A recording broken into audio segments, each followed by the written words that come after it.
നിലവിലെ ജേതാക്കളായ CSK കൃത്യമായ പ്ലാനിങ്ങോടെയായിരുന്നു ദുബായിൽ നടന്ന ലേലത്തിൽ ഇറങ്ങിയത്.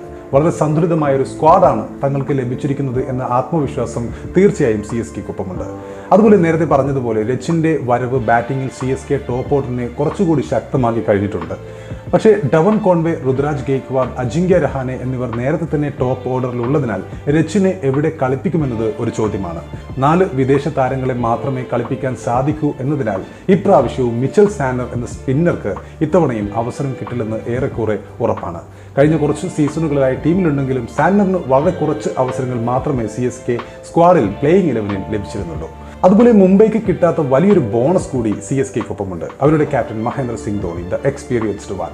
മുമ്പ് ഹർഷ ബോഗ്ലെ പറഞ്ഞതുപോലെ ഒരു ക്യാപ്റ്റൻ 2 കളിക്കാരുടെ ഗുണം ചെയ്യുന്നത് നിങ്ങൾ കാണണമെങ്കിൽ നിങ്ങൾ ചെല്ലേണ്ടത് CSKയുടെ ധോണിയുടെ മടയിലേക്കാണ്. തന്റെ ടീമിലെ ഏറ്റവും മികച്ച കളിക്കാരെ കണ്ടെത്താനും ബെസ്റ്റ് 11 തിരഞ്ഞെടുക്കാനും മിടുക്കനാണ് ക്യാപ്റ്റൻ കൂൾ.